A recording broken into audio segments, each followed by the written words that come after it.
அனைவருக்கும் என்னுடைய அன்பான வணக்கம். நான் உங்கள் கபிலன் பேசுறேங்க. ரொம்ப ஒரு கனத்த இதயத்தோட தான் இந்த காணொலியை நான் பதிவிடுறேன். கள்ளக்குறிச்சி மாவட்டம் கருணாபுரம் கிராமத்துல கள்ளச்சாராயம் குடிச்சு ஏறக்குறைய 43 உயிர்கள் பழிபோன அந்த சோகமான நிகழ்வுகளை பத்தி தான் இந்த காணொலியில நான் பேச போறேன். வாங்க வீடியோக்குள்ள போகலாம். கள்ளக்குறிச்சி மாவட்டத்துல கடந்த 2 நாளைக்கு முன்னாடி, அதாவது 18ஆம் தேதி 2 நபர்களுக்கு உடல்நிலை சரியில்லாததுனால மருத்துவமனையில அனுமதிக்கப்படுறாங்க. அந்த 2 பேருமே அந்த மருத்துவ சிகிச்சை பயனளிக்காம 2 பேருமே இறந்து போறாங்க. இவருடைய அந்த 2 பேர்கள் இறந்து போனவருடைய இந்த துக்க நிகழ்ச்சிக்கு கலந்து கொள்வதற்காக அதன் அருகில இருக்கிறதுல அந்த ஊர்ல இருக்கிற பொதுமக்கள் இந்த துக்க நிகழ்ச்சிக்கு போறாங்க. அப்ப இந்த துக்க நிகழ்ச்சிக்கு போகக்கூடிய அந்த சூழல்ல அங்கும் கள்ளச்சாராயம் வாங்கி பருகிய ஒரு நிகழ்வு நடந்திருக்கு. இது அடுத்த நாள் 19ஆம் தேதி இந்த துக்க நிகழ்வுக்கு 18ஆம் தேதி போனவர்கள் வாங்கி சாராயம் குடிச்சவர்களுக்கு அடுத்த நாள் அன்று இரவோ அல்லது பகல்ல அவங்க எப்ப குடிச்சாங்களோ அடுத்து சில மணி நேரங்கள்ல அவர்களுக்கு சில உடல் உபாதைகள் வந்திருக்கு. வயிற்று வலி, கண் எரிச்சல், உடம்பு ஃபுல்லா எரிச்சல், நெஞ்செரிச்சல், கண்ணை பிதுங்கி வெளியே போன்ற ஒரு உணர்வுகள், ரொம்ப பயங்கர ஒரு உடல் உபாதைகளுக்கு ஆளாயிருக்கிறாங்க. ஒவ்வொருத்தரா ஒரு குறிப்பிட்ட இடைவெளிக்கு பகுதியில ஒவ்வொருத்தரா மருத்துவமனையில அனுமதிக்கப்பட்டு சிகிச்சைக்காக அனுமதிக்கப்படுவது தெரிய வந்திருக்கிறது. இதுல என்ன முக்கியமாக நாம் கவனிக்க வேண்டிய விடயமாக இருக்கிறது என்றால், அந்த 18ஆம் தேதி முதல் நாள் இறந்து போன அந்த 2 பேரும் எதன் காரணமாக இறந்து போனார்கள் என்ற அந்த மருத்துவ அறிக்கை டாக்டருடைய பரிசோதனையில சொல்லல. அது காஸ் ஆஃப் டெத் என்னங்கிறத சொல்லி பொதுமக்களுக்கு அவர்கள் அறிவிக்கப்பட்டு அவர்களுக்கு உஷார்படுத்தப்பட்டிருந்தாங்க. இவ்வளவு உயிரிழப்பை தடுத்திருந்திருக்கலாம். அப்ப அங்க அரசு மருத்துவமனையில இருந்த தலைமை மருத்துவர் அல்லது அந்த இறந்து போன அந்த 2 நபர்களை பரிசோதித்த அல்லது அவர்களுக்கு சிகிச்சை அளித்த அந்த மருத்துவர்கள் அவர்களுடைய அந்த இறப்பு எதன் காரணமாக நடந்தேறியது என்பதை தெளிவாக அவர் நோட் பண்ணி அதை கவனிச்சு அதை கண்டுபிடிச்சு பொதுமக்களுக்கு அறிவிச்சிருந்தா அல்லது அரசாங்கத்திட்ட சொல்லி இது மெத்தனால் என்ற அந்த விஷ சாராயம் பருகியதனால இவர்களுடைய உயிர் பறிக்கப்பட்டிருக்கிறது அப்படி என்பதை அரசாங்கத்திடம் சொல்லி ஒரு விழிப்புணர்வை ஏற்படுத்தி அது போன்ற சாராயத்தை யாராவது அறிந்திருந்து உடல் உபாதைகள் வழக்கத்துக்கு மாறாக ஏதேனும் ஒரு பிரச்சனை உங்களுடைய உடல்ல வருது அப்படின்னு நீங்க நினைச்சீங்கன்னா உடனடியாக மருத்துவமனைக்கு வாருங்கள், சிகிச்சை பெற்றுக் கொள்ளுங்கள், உயிரை காப்பாற்றிக் கொள்ளலாம் என்று ஒரு அறிவிப்பு கொடுத்திருக்கலாங்க, ஒரு எச்சரிக்கை படுத்திருக்கலாம், ஒரு உஷார்படுத்திருக்கலாம் மக்களை. ஆனால் இறந்து போன அந்த 2 நபர்களுடைய மரணத்தை மறைத்து சாதாரண ஏதோ ஒரு வயிற்று வலி, குடும்ப பிரச்சனை அப்படின்னு வேற ஒரு வகையிலே திசை திருப்பி அந்த 2 மரணத்தை, அதற்கான காரணத்தை மறைத்ததன் மூலமாக இந்த 43 உயிர்கள் இன்றைக்கு பறி போயிருக்கு. அப்போ இது புதிதல்ல, இது புதுசா இன்னைக்கு நடக்கலங்க. தமிழ்நாட்டில் ஒரு 2 மாசத்துக்கு முன்னாடி, இது கள்ளக்குறிச்சி மாவட்டம், 2 மாசத்துக்கு முன்னாடி செங்கல்பட்டு மாவட்டத்துல மரக்காணம் பகுதியில, மதுராந்தகம் இதே போன்ற பகுதியில கிட்டத்தட்ட 30க்கும் மேற்பட்ட நபர்கள் விஷச்சாராயம் வெவ்வேறு இடங்கள்ல 22 பேர் ஒரு இடத்துல, 12 பேர் ஒரு இடத்துல, 8 பேர் ஒரு இடத்துல, இப்படி பல உயிர்கள் தொடர்ந்து விஷச்சாராயம் அருந்துவதன் காரணமாக உயிரிழப்பதும், அதற்கு தமிழ்நாடு அரசாங்கம் 10 லட்சம் ரூபாய் பரிசு தொகை மாதிரி 10 லட்சம் ரூபாய் காசோலை வழங்குவதுமான நிகழ்வு நடந்தேறி இருக்கிறது. அப்ப பொதுமக்களுக்கு பயம் வருமா? அப்ப நீங்க நல்லா யோசிச்சு பாருங்க. நீங்க என்னைக்கு 2 மாசத்துக்கு முன்னாடி ஒரு பெரிய அளவுல 30க்கும் மேற்பட்ட உயிர்கள் பழி போனதோ அதற்கான காரணம் விஷச்சாராயம் என்ற அந்த மெத்தனால் ஆல்கஹால்ங்கிறத நீங்க கண்டுபிடிச்சு அதற்கான அதை தடுக்கின்ற நடவடிக்கை அல்லது அது உற்பத்தி பண்ற கம்பெனி, அதை சப்ளை பண்ற அந்த கள்ளச்சார வியாபாரிகளை நீங்க கைது பண்ணி சிறையில் அடைச்சு தண்டனை வாங்கி கொடுத்து இருந்தால் இன்னைக்கு இந்த 43 உயிர்கள் பறி போயிருக்காருங்க. அத்தனை பேரும் மிக மிக வறுமை கோட்டிற்கு கீழே உள்ள கூலி தொழிலாளர்கள். பெரிய மிட்டாமரசு வசதி வாய்ப்பு உள்ளவங்க, போதைக்காக வாங்கி குடிக்கிறவங்க, வேலை அழுப்பின் காரணமாக ஒரு 120 ரூபாய் 100 ரூபாய்க்கு மேல கொடுத்து நீங்க அரசு நிறுவனமாக இருக்கக்கூடிய டாஸ்மார்க் நீங்க கவர்மெண்டே வந்து லைசன்ஸ் வாங்கி விற்கிறீங்களே. ஒரு பக்கம் அரசு லைசன்ஸ் வச்சுக்கிட்டு சாராயத்தை கொடுத்து மக்களை தவண முறையில கொள்ளுது. இன்னொரு பக்கம் அந்த அரசை சார்ந்த அரசியல் இயக்கங்களை சார்ந்த நபர்கள், அதிகார பின்புலத்தில் இருக்கக்கூடிய நபர்கள், அரசு அதிகாரிகளோட, காவல்துறை அதிகாரிகளோட தொடர்புல இருக்கக்கூடிய நபர்கள், அரசுல அங்கம் வகிக்கின்ற அமைச்சர்களுடைய தொடர்புல இருக்கக்கூடிய நபர்கள் திருட்டுத்தனமாக கள்ளச்சாராயத்தை காய்ச்சி கள்ளச்சாராயத்தை உற்பத்தி பண்ணி மலிவு விலையில மக்களுக்கு கொடுத்து மரணத்தை உடனடியாக பரிசாக கொடுக்கிறீர்கள். ஒன்னு அரசாங்கம் டாஸ்மார்க்ல சரக்கு கொடுத்து தவண முறையில கொள்ளுது.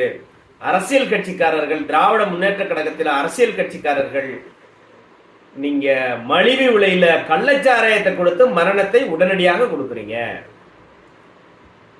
அப்ப அரசு அப்படி பண்ணும்போது அரசியல் கட்சி சார்ந்தவர்கள் இப்படி பண்றதுல ஒன்னும் ஆச்சரியப்படுறதுக்கு ஒண்ணும் இல்லைங்க.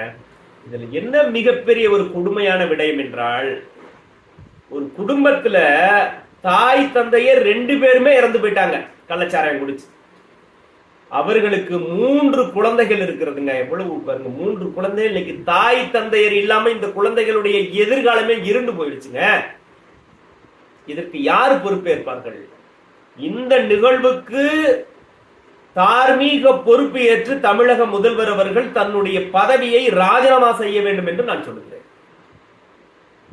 நீங்க முதல்ல அட்மிட் பண்ணுங்க, அக்செப்ட் பண்ணுங்க, உங்களுடைய தோல்வியை நீங்கள் ஒற்றுக்கொள்ளுங்கள். காவல்துறை, உளவுத்துறை, மது ஒழிப்பு, மது விலக்கு பிரிவு அத்தனையும் தோல்வியை தழுவிருக்கு என்று நான் சொல்லுகிறேன். சாதாரண விஷயம் கடந்து போக முடியாதுங்க. 43 உயிர்கள். இப்போ சமயம் ஒரு 5 நிமிஷத்துக்கு முன்னாடி ஒரு உயிர் போயிருக்கு சேலம் மருத்துவக் கல்லூரி. 43 உயிர்கள். நினைச்சு பாரு. தாய் தந்தையரை இழந்த 3 பிள்ளைகளுடைய எதிர்காலத்தை யாரு பண்றது? நீங்க இது அண்ணா திராவிட முன்னேற்ற கழகம், எடப்பாடி அவர்கள் தானாக முன் வந்து அந்த 3 குழந்தைகளுடைய படிப்பு செலவுக்கு மாதம் 5000 ரூபாய் நாங்க 10 வருடத்திற்கு கொடுக்கிறோம் என்று ஒரு அறிவிப்பை வெளியிட்டிருக்கிறார். கொஞ்சம் மாறுதலா இருக்கு. நீங்க என்னடான்னா, தமிழக அரசாங்கம் மக்களின் வரிப்பணத்தை 10 லட்சம் ரூபாய் நீங்க காசோலையை எடுத்துக்கொண்டு கள்ளச்சாராயம் குடித்தவர்களுக்கு நீங்கள் பரிசு தொகை மாதிரி கடந்த 1 வருடமாக கொடுத்துட்டு வரீங்க. நீங்க கள்ளச்சாராயம் எங்க உற்பத்தி பண்றாங்க, யாரு விற்கிறாங்க, அதனால பலனடைகிறது யாரு, யாரு இந்த சமூக விரோத செயலை செய்கிறார்கள் என்று நீங்க கண்டுபிடிச்சு அவர்களை தண்டிக்கக்கூடிய பக்கு இல்ல உங்களுக்கு. இதுல திராவிட மாடல் இந்திய அளவுல வழிகாட்ட போறாங்களாம். வெக்கமா இருக்கு. கொஞ்சம் சிந்திச்சு பார்க்கணுங்க பொதுமக்கள். இந்த கருணாபுரம் என்ற கிராமம் இன்னைக்கு 43 உயிர்களை இழந்து இன்னைக்கு சுடுகாடு. அந்த இழந்து போன அந்த பணங்களை ஒரே இடத்துல 22 23 பாடியை வச்சு ஒன்னா கொடுத்துறாங்க. அதை பார்க்கவே மனசு தாங்கலங்க. அந்த கிராமமே ஒரே மரண ஓலம், மரண ஊர்திகள், ஆம்புலன்ஸ்ல இறந்தவர்களுடைய சடலங்களை எடுத்துக்கிட்டு அந்த இறந்த ஊர்வலம் போது வரிசையாக தொடர்ச்சியாக. எப்படி இதை கடந்து போக முடியும்? இன்றைக்கு நீங்கள் விசாரணை குழு அமைக்கிறீர்கள், சிபிசிஐடிக்கு மாத்துறீங்க, ஓய்வு பெற்ற நீதிபதியை கொண்டு தனிநபர் விசாரணை குழு நீங்க அமைக்கிறீங்க. இதனால என்ன பயன்? இதை நீங்க எப்பங்க செய்யணும்? சாவு இளவு விழுந்த பிறகு இளவு வீட்டுல நீங்க பஞ்சாயத்து பண்றீங்களா? இளவு விழுந்த பிறகு நீங்க ஒரு நடவடிக்கை என்ன பயன்? கண்கட்ட பிறகு சூரிய நமஸ்காரம் எதுக்கு? வெள்ளம் பாஞ்சு ஊரு பூரா போயிடுச்சு, நீங்க அணை கட்டி என்ன கிழிக்க போறீங்க? நீங்க இன்னைக்கு நீங்க அரசியலுக்கு புதுசா? நீங்க பாரம்பரியாக ஒரு மிகப்பெரிய தலைவரின் வாரிசு என்று சொல்லுகிறீர்கள். 100 வருட பாரம்பரிய கொண்ட திராவிட இயக்கம், திராவிட மாடல் என்று சொல்லுகிறீர்கள். ஒரு மாநிலத்தை ஆளுகின்ற பரம்பரையா நீங்க ஆளுறீங்க. நீங்க உங்களுக்கு தெரியாதா என்ன நடக்குது என்று?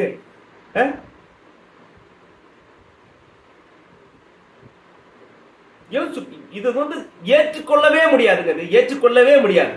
தமிழக முதல்வர் திரு மு க ஸ்டாலின் அவர்கள் தார்மீக பொறுப்பேற்று நீங்க பதவி விலகுங்க. தோல்வி அடைந்து விட்டேன் என்பதை நீங்கள் ஒப்புக்கொள்ளுங்கள் பகிரங்கமாக. மக்களினுடைய சாதாரண உயிர், இந்த பாவம் உங்களை சும்மா விடாதுங்க. பல லட்சம் தமிழர்களை கொன்று குவிக்க காரணமாக இருந்த காங்கிரஸோட நீங்க கூட்டணி வச்சு நீங்க கும்மாளம் போடுறீங்க. அதனுடைய பாவம் தான் இன்னைக்கு காங்கிரஸ் கரைந்து கொண்டு இருக்கிறது. இன்னும் கொஞ்ச நாள்ல இருக்கிற இடமில்லாமல் கூட மறைந்து போகிறதுக்கு வாய்ப்பு இருக்கு. புரியுதா இல்லையா? லட்சோதிபதி மக்களை கொன்னு குவிச்சு நிர்வாணப்படுத்தி அவமானப்படுத்தி மானபங்கப்படுத்தி பெண்களை வன்புணர்வுக்கு உள்ளாக்கி கொன்னாங்க சிங்கள படையர்கள். அதற்கு இந்திய காங்கிரஸ் காரணமாக இருந்தது. அதுக்கு திராவிட முன்னேற்ற கழகம் உடந்தையாக இருந்திருக்குது. காங்கிரசுக்கு என்ன நிலைமையோ அதே நிலைமை இன்னும் சில வருடங்களுக்கு பிறகு உங்களுக்கு ஏற்படும் என்பதை நான் எச்சரிக்கிறேன். மக்களுடைய பாவம் சும்மா விடாது உங்களை எல்லாம்.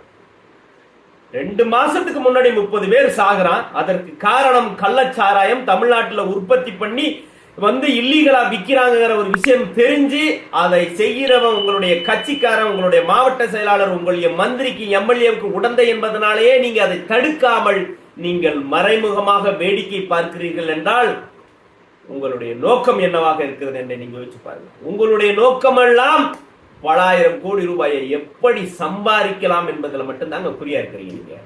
மகன் ஒரு பக்கம், மகள் ஒரு பக்கம், சகோதரி ஒரு பக்கம், மருமகன் ஒரு பக்கம். உங்களை சார்ந்த அந்த கும்பல் இருக்க 8 திசையிலையும் பணத்தை கொள்ளையடிச்சு உங்களுடைய பங்கை கொண்டாந்து கோபாலபுரத்துல கொட்டுறாங்க.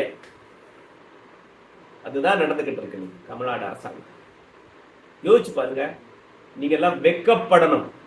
சமூக நீதிக்கான ஆட்சி, மக்களுக்கான ஆட்சி, மண்ணுக்கும் மொழிக்கும் உரிமையை பாதுகாக்கிறோம் என்று நீங்க எல்லாம் பிதற்றுகிறீர்களே, உங்களுடைய முகத்தை எங்கு கொண்டு வச்சுக்குவீங்க? நீங்க இந்த மரணத்திற்கு நீங்க என்ன பதில் சொல்லுவீங்க? தன்னுடைய தாய் தந்தரை இழந்து நிற்கக்கூடிய இந்த 3 பிஞ்சு குழந்தைகளுக்கு உங்களுடைய பதில் என்னவாக இருக்கும்? நீங்க அவர்களை படிக்க வைப்பீங்களா? உங்களுடைய வீட்டில் அவர்களுக்கு இடம் கொடுக்க முடியுமா? நீங்க அவர்களுக்கு தாய் தந்தையராக இருப்ப அவர்களை பேணி காத்து வளர்த்தெடுப்பீர்களா? உங்களால என்ன முடியும்? மிஞ்சு போனா மக்களுடைய வரிப்பணத்தை கொண்டு 10 லட்சம் ரூபாய் கொடுத்தீங்க. இங்க இருக்கிற மீடியாக்களுக்கும் தொலைக்காட்சிகளுக்கும் இதெல்லாம் ஒரு செய்தியாக நாளைக்கு கடந்து போயிடுவாங்க. அந்த பிள்ளைகளுடைய எதிர்காலத்தை பத்தி நினைச்சு பாருங்க. இது ஒரு ஆளுகின்ற ஒரு அரசத்தினுடைய பொறுப்புங்க. அது ஒரு அரசாங்கத்துடைய கடமை, அது ஒரு பொறுப்பு. புரியுதா இல்லையா? சாதாரண விஷயம். அரசு சாராவிச்சு கொள்ளுதுன்னு ஏற்கனவே சொன்ன மாதிரி என்ன, இந்த கள்ளச்சாராய இந்த சாவுக்கு முழுக்க முழுக்க காரணம் திராவிட முன்னேற்ற கழகம் என்பதை பகிரங்கமா நீங்க ஒத்துக்கணும். ஒருவேளை அங்க இருக்கக்கூடிய காவல்துறை அதிகாரிகள் நடவடிக்கை எடுத்திருந்தாலும் கைது பண்ணியிருந்தாலும் இதுக்கு முன்னாடி ஏதாவது செய்திருப்பார்கள், தடுத்து நிறுத்த முயற்சி பண்ணியிருந்திருப்பாங்க. ஆனால் உங்களுடைய ஆளுங்கட்சி நிர்வாகிகள், ஆளுங்கட்சி சட்டமன்ற உறுப்பினர்கள், மந்திரிமார்கள் நீங்க கமிஷனை வாங்கிக்கிட்டு கண்டுகாம போ என்று காவல்துறைக்கு உத்தரவு போட்டிருப்பீங்க. நீங்க உங்களுடைய வாய்மொழி உத்தரவும் காரணமாகவே இந்த கள்ளச்சாராய உற்பத்தி சப்ளை தடுத்து நிறுத்தப்படாமல் இன்றைக்கு 43 உயிர்களை காவு வாங்கியிருக்கிறது. இது அவ்வளவு சீக்கிரமா கடந்து போக முடியாது. என்ன நீங்க ஒரு தனிநபர் குழு அமைச்சு என்ன பண்ண போறீங்க? 1 மாசம் 2 மாசம் கழிச்சு அதை ஒரு அறிக்கை மாறி வாங்கி செய்தித்தாள் தொலைக்காட்சி நிறுவனங்கள் முன்னாடி கொடுத்துட்டு மூளையில வச்சு போயிடுவீங்க. வேற என்ன பண்ணுவீங்க? என்ன சீர்திருத்தம் எடுக்க முடியும் உங்களால? ஒரு சாதாரண விடயத்தை உங்களால தடுத்த முறைய அதுக்கு ஒரு தகுதியும் திறமை இல்லாத ஒரு நபர்கள் நீங்க எல்லாம் என்ன செஞ்சு என்ன பண்ணிட போறீங்க? இங்க இருக்கிற அமைச்சர்களும் சட்டமன்ற உறுப்பினர்களும் நாடாளுமன்ற உறுப்பினர்களும் திமுகவையும் அதனுடைய கூட்டணி கட்சி சார்ந்தவர்களும் உங்களை புகழ்ந்து பாடி உங்க மனசை குளிர்விக்கிறதுக்கு தான் முயற்சி பண்றாங்க. உங்களை சந்தோஷப்படுத்துறாங்க. உங்களை சந்தோஷப்படுத்தி மகிழ்ச்சி. அந்த காலத்துல அரசவையில மன்னனை பார்த்து புகழ்ந்து பாடி பரிசு வாங்கிட்டு போகிற புலவர்கள் மாதிரி பக்கற்றவர்களாக எதிர்த்து பேசி உங்களுடைய திறமையின்மையை, உங்களுடைய குற்றங்களை, உங்களுடைய தகவல்களை கண்டிக்க திராணியற்றவர்களாக இருக்கிறார்கள் உங்களுடைய கூட்டணி கட்சிக்காரர்கள், உங்களுடைய சட்டமன்ற உறுப்பினர்கள், உங்களுடைய மந்திரிமார்கள். வச்சு பாருங்க. இதெல்லாம் உங்களுக்கு சாதகமாக இருந்திருக்கிறதை நீங்கள் தப்பித்துக் கொள்கிறீர்கள். இன்னைக்கு அனுப்புறீங்க, உடனே உத்தரவு போடுறீங்க. உள்துறை செயலாளர் அமுதா அவர்களிடத்திலையும் நம்முடைய மா சுப்பிரமணியன் மருத்துவ அமைச்சர், சுகாதாரத்துறை அமைச்சர் அவர்களுக்கும் விளையாட்டுத்துறை அமைச்சர் இன்னைக்கு போறாரு செக் எடுத்துக்கிட்டு. என்ன பயன்? என்ன இந்த உயிரை நீங்க திருப்பி கொண்டு வர முடியுமா? எல்லாமே நாடகம், ஒரு வேஷம் என்பது இந்த தமிழ்நாட்டு மக்களுக்கு புரிய மாட்டேங்குது. நீங்கள் எல்லாம் ஒரு கொள்ளக்கூட்ட கும்பல் மாதிரி ஒரு கட்டமைப்பை மிக அடிப்படையிலிருந்து கிராமந்தோறும் ஏற்படுத்தி வச்சிருக்கிறீங்க. நீங்கள் என்ன செய்தாலும் அதை வேறு விதமாக புரிந்து கொள்வதற்கு மடைமாற்றக்கூடிய வேலைகளை அந்த கட்டமைப்பு மூலம், அந்த இயக்கம் மூலமாக நீங்க செஞ்சு அதை மூடிடுறீங்க. அதனால ஏழை எளிய மக்களுக்கு உங்களுடைய அந்த விஷமத்தனம் புரியல, உங்களுடைய சுயரூபம் தெரியல. ஆனா இன்னைக்கு தெரிஞ்சிருச்சு. இதற்கு என்ன நீங்க காரணம் சொல்ல போறீங்க? இது யார் மேல நீங்க பழிய போட போறீங்க? எப்படி நீங்கள் தப்பித்துக் கொள்ளலாம் என்பதை நீங்கள் யோசித்து கொண்டிருப்பீங்களே ஒழிய இதை எப்படி தடுக்கலாம், இந்த பிரச்சனைகளிலிருந்து மக்களை எப்படி எதிர்காலத்துல காப்பாற்றலாம், எப்படி மதுவை முற்றிலுமாக ஒழிக்கலாம் என்பதை பத்தி நீங்க ஒருபோதும் யோசிக்க மாட்டீங்க. ஏன்னா அரசு மதுபான கொள்கை, அரசு மதுக்கடைகளுக்கு மதுவை உற்பத்தி பண்ணி சப்ளை பண்ணக்கூடிய எல்லா கம்பெனியும் உங்க கட்சிக்காரன் தான். அதனால நீங்க ஒரு காலத்திலையும் மதுவிலக்கு கொண்டு வர முடியாது, நீங்கள் மதுவிலக்கை தடுத்து நிறுத்தவும் முடியாது என்பதை இந்த மக்கள் மிக மிக விரைவில் புரிந்து கொண்டு அதற்கான பதிலடியை வருகின்ற தேர்தலில் உங்களுக்கு கொடுப்பாங்க. கடந்து போக முடியாதுங்க. இந்த மக்களுடைய கண்ணீர்களுக்கு நீங்கள் பதில் சொல்ல வேண்டும். புரியுதா இல்லையா? சாதாரண விட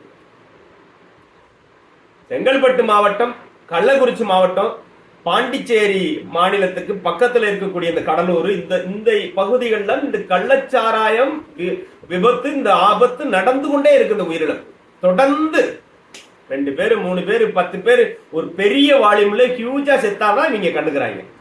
இந்த 2 பேர் 3 பேர் இறந்தா சாதாரண மரணம். 10 பேர் 20 பேர் 40 பேர், இன்னைக்கு 43 பேர் இறந்த பிறகு ஒட்டுமொத்த தமிழ்நாடும் இன்னைக்கு குமுறுகிறார்கள். அதுவரையிலும் ஒரு பெரிய அளவுல இளவு உளுந்தாதான் உங்களுடைய கண்களுக்கு இந்த நிகழ்வுகள்லாம் தெரிகிறது, உங்களுடைய காதுகளுக்கு இந்த குமுறல்கள்லாம் தெரிகிறது. அதுவரையிலையும் நீங்கள் எந்த விடயத்தையும் செய்வது ரொம்ப வருத்தமும் வேதனையாக இருக்குது. நான் இதை பதிவு பண்றது. இரண்டாவது, இந்த கள்ளக்குறிச்சி மாவட்டத்துல இந்த கருணாபுரம் பகுதி, இந்த கள்ளக்குறிச்சி மாவட்டம், அங்கே காவல்துறை அதிகாரி அலுவலகம் இருக்கிறது. மாவட்டத்தோட ரொம்ப முக்கியமான இதய பகுதி, அது முக்கியமான இடம். எங்கே ஒரு கிராமத்துல ஒளிஞ்சு மறைஞ்சு இந்த விஷயம் செய்யலங்க. அதுதான் நான் இங்க சொல்ல வரேன். இது அரசு துறையில அரசு அதிகாரிகளுக்கு தெரிஞ்சு, சட்டமன்ற நாடாளுமன்ற உறுப்பினர்களுக்கு தெரிஞ்சு, இந்த குற்றத்தை தடுக்கக்கூடிய அரசு அதிகாரிகளுக்கு தெரிஞ்சுதான் இந்த கள்ளச்சாராய உற்பத்தி, விநியோகம், சப்ளை, சேல்ஸ், விற்பனை நடந்திருக்கு. ஒரு மாவட்டத்தினுடைய மைய பகுதியில நீதிமன்றம் இருக்கு, காவல்துறை அதிகாரி அலுவலகம் இருக்கிறது, வருவாய் கோட்டாட்சியர் அலுவலகம் இருக்கிறது. அனைத்து அரசு அலுவலகங்கள் பக்கத்திலேயே இந்த விற்பனை ஜரூராக நடக்கிறது என்று அங்க இருக்கிற குடிமக்கள் ஒருவர் சொல்வதை நம்ம கேட்க முடியும். எல்லாருக்குமே தெரிஞ்சுதாங்க இது நடந்திருக்கு. அப்ப வேண்டுமென்றே உங்களுக்கு ஏதோ ஒரு வகையில பலன் தருகிறது, மணி வருகிறது, பணம் வருகிறது, உங்களுக்கு ஒரு நன்மை கிடைக்கிறது, உங்களுடைய கஜானா நிரப்பப்படுகிறது என்ற ஒரே காரணத்துக்காக இந்த மக்களுடைய உயிரை பணயம் வச்சு இன்னைக்கு 43 உயிர்கள் போவதற்கு காரணமாக இருந்திருக்கிறது இந்த திராவிட முன்னேற்ற கழக அரசு. எல்லாம் யோசிச்சு பாருங்க. இது ஏதோ அங்கொன்னு இங்கொன்னுமா தெரியாம நடக்கலாம் இல்ல, திட்டமிட்டு எனக்கு இவ்வளவு கொடுத்துரு, இத்தனை சதவீதம் எங்களுக்கு வந்துடும், எங்க மாவட்ட செயலாளருக்கு, எங்க எம்எல்ஏக்கு, எங்க மினிஸ்டருக்கு, எங்க நாடாளுமன்ற உறுப்பினருக்கு நீங்க போயிடணும். அப்புறம் காவல்துறை அதிகாரிக்கு என்ன கொடுப்பீங்களோ நீங்க கொடுத்துக்கோங்க, மத்தபடி நீங்க தாராளமா என்ன வேணாலும் செஞ்சுக்கோங்க. நீங்க இன்னொன்னு செய்யலாம். அதுக்கு இந்த அட்லீஸ்ட் அப்பாவி உயிர்களுடைய விளையாடாம இருக்கிறதுக்கு உங்களுடைய மாவட்ட, அதாவது திமுகவுடைய கட்சி நிர்வாகிக ஒரு 1000 பேரை நீங்க தமிழ்நாடு ஃபுல்லா தேர்ந்தெடுங்க. அதுல கள்ளச்சாராயம் எப்படி காய்ச்சுவது என்று ஒரு டெக்னிக்கல் ஓரியன்டா ஒரு கிளாஸ் எடுங்க அறிவாலயத்துல வச்சு. என்ன நான் சொல்றது, ஒரு அறிவாலயத்துல வச்சு கள்ளச்சாராயம் மெத்தனால கலந்து எப்படி உயிரை பழி வாங்காம எவ்வளவு அளவு ஊத்தணும், எப்படி காய்ச்சணும், எந்த பக்குவத்துல எடுக்கணும் அப்படின்னு ஒரு டெக்னிக்கல் ஓரியன்டான ஒரு கிளாஸ் எடுங்க.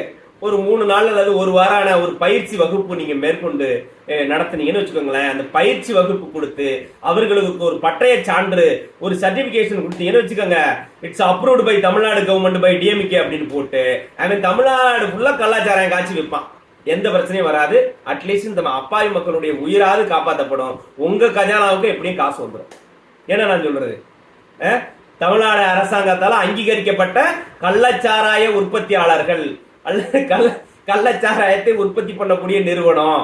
தமிழ்நாடு அரசாங்கத்தால் அங்கீகரிக்கப்பட்ட கள்ளச்சாராய விற்பனையாளர் சங்கம், கள்ளச்சாராய விற்பனையாளர் அப்படின்னு ஒரு நேம் பேஜ் போட்டுக்கிட்டு, ஒரு டைக்கு இதெல்லாம் மாட்டிக்கிட்டு, ஐடென்டி கார்டெல்லாம் போட்டுக்கிட்டு கள்ளச்சாராயத்தை மலிவு விலைக்கு கொடுத்து உங்களுடைய கஜானாவை நிரப்புவார்கள். அட்லீஸ்ட் இந்த ஏழை மக்கள், ஏழை எளிய மக்கள், கூலி வேலை செய்யக்கூடியவர்கள் அவங்க உயிரையாவது காப்பாத்திக்குவாங்க. ஏன்னா உங்களுக்கு தேவை காசு தானையா.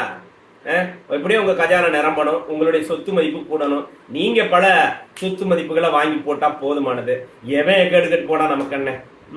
அரசாங்கம் என்ற ஒரு அமைப்பு இருக்கு.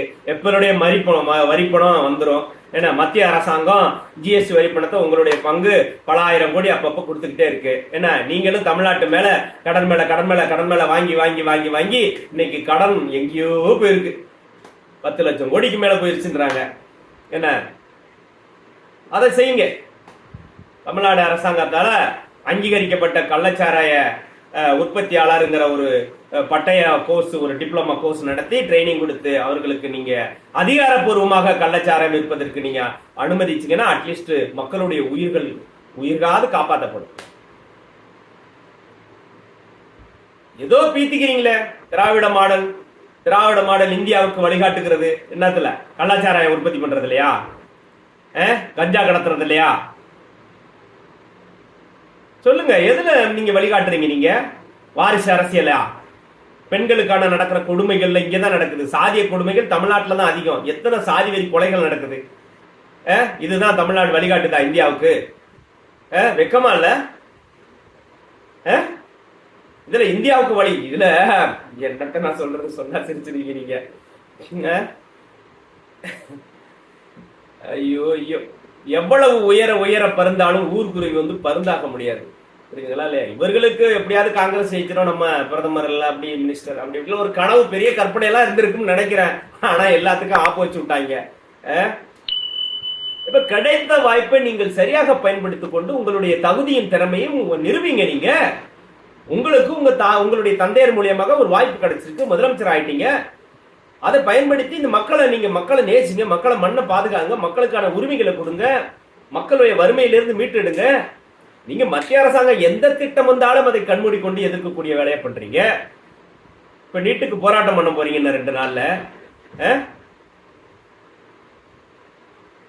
எவ்வளவு போட்டி தேர்வு என்பது இந்த காலத்துல, இனிவரும் காலங்களை நீங்க தவிர்க்கவே முடியாதுங்க. எங்க போனாலும் நீங்க படிச்சுட்டு எந்த வெளிநாட்டுக்கு போனாலும் அங்க போய் ஒரு போட்டி தேர்வு இருக்கும். அதுல நீங்க தேர்வு எழுதினாதான் மருத்துவரா போனாலும் அங்க வேலை பார்க்கலாம், என்ஜினியரா போனாலும் அங்க நீங்க வேலை பார்க்க முடியும். அப்ப இந்த டெக்னிக்கல் ஓரியன்டட், இல்ல பயாலஜிக்கல் ஓரியன்டட், மெடிக்கல் ஓரியன்டட் எங்க போனாலும் போட்டி தேர்வு என்பது மிக மிக அவசியம். இப்ப நடந்து முடிந்த நீட் தேர்வுல ஒரு முறைகேடு நடந்திருக்கிறது. அதை அவங்க அட்மிட் பண்ணிக்கிட்டாங்க, ஒத்துக்கிட்டாங்க. அதற்கு ஈடுபட்டவர்களை தண்டிப்பதற்காக கைது பண்ணியிருக்கிறாங்க. இன்னும் சொல்ல போனா நீதிமன்றத்தினால் அந்த தேர்வே ரத்து செய்யப்பட்டு விட்டது. அப்ப தேர்வுல நடந்த குறைபாடுகளை கண்டீங்க, அதை எப்படி கரெக்டா நடத்தணுங்கிறத சொல்லுங்க. அதை விட்டுட்டு தேர்வை ரத்து பண்ணணும், நாங்க இந்தியாவுக்குள்ள போராட்டம் பண்ண போறோம்னு சொல்லிட்டு இந்தி கூட்டணி சொல்லிட்டு நிக்கிறீங்களே. இந்த தேர்வுனால எத்தனை ஏழை எளிய மக்கள் இன்னைக்கு படிச்சு எம்பிபிஎஸ் ஆயிருக்காங்களா இல்லையா? ஏன்னா தமிழ்நாட்டில் இருக்கிற மருத்துவக் கல்லூரிகள் அதிகம் பினாமி எல்லாம் திமுக குடும்பம், ஏடிஎம்கே குடும்பம். அதனால நீட் தேர்வு வந்தா உங்களால மெடிக்கல் சீட்டை விற்க முடியல. பல கோடி ரூபாய்க்கு அரசாங்கம் அந்த சீட்டை எடுத்துக்குது, ஏழை எளிய மக்களுக்கு கொடுக்குது. அதனால உங்களுடைய வியாபாரம் தடைபட்டு போயிருக்கிறது என்பதற்காக எப்பாடுபட்டுவாது இந்த நீட்டை நீங்க தடுத்து நிறுத்தணுங்கிறதுல ஒத்த கால் நிக்கிறீங்க. அதற்கு உங்களுக்கு நல்வாய்ப்பாக இந்த முறைகேடு ஒண்ணு வந்துருச்சு. இப்ப இதை கையில பிடிச்சுக்கிட்டு நீட்டை எப்படியாவது ஒழிச்சாகும்னு சொல்லிட்டு நீங்க நிக்கிறீங்க. நீங்க எதுக்காக போராடுறீங்கிறது உங்க ராகுல் காந்திக்கு தெரியல, இல்ல சொல்ல முடியாது. அவருடைய பினாமி ஏதாவது பல மாநிலங்கள்ல மெடிக்கல் காலேஜ் வச்சிருந்தாலும் வச்சிருக்கலாம். எல்லாம் வெக்கேடு சொன்னா. இதெல்லாம் பார்த்து கொண்டும் கேட்டுக்கொண்டும் தெரிந்து கொண்டும் அமைதியாக ஊமையாக கடந்து போகிற தமிழக மக்களை தான் நான் குறை சொல்லி வேதனைப்படுறேன். வேற என்ன செய்ய முடியும்? உங்களுடைய நோக்கம், பார்வை, எதிர்பார்ப்பு என்னங்கிறது எனக்கு புரியவே இல்லை. இலவசம் இலவசம் இலவசம். இலவசத்தை வாங்கணும், 200 ரூபா வாங்கணும், குவார்டரை வாங்கணும், பிரியாணி வாங்கணும், எதுலாவது ஓட்ட குத்தணும், எவனையாவது ஜெயிக்க விடணும். எனக்கு மண்ணும் தெரிய மாட்டுது. இந்த மாதிரி பல கொலைகள் தான் உழுகுது, பல உயிரிழப்புகள் தான் நடக்குது. எனவே இனி வரும் காலங்கள்லயாவது தமிழக மக்கள் சிந்தனையோடு அறிவோடு சிந்திச்சு செயல்பட்டு நல்லவர்களுக்கு வாய்ப்பு கொடுங்க. இந்த நாட்டையும் மக்களையும் மண்ணையும் மொழியையும் நேசிக்கிறவர்களுக்கு ஒரு வாய்ப்பு கொடுத்தீங்கன்னா இது போன்ற உயிரிழப்புகள் நடக்காம தடுக்கலாம். நம்முடைய மண்ணையும் நம்மளுடைய மொழியையும் பண்பாட்டையும் நாம சிதைக்காம பாதுகாக்கலாம் என்பதை இந்த நேரத்தில் நான் தெரிவிச்சுக்கிறேன். நன்றி, வணக்கம்.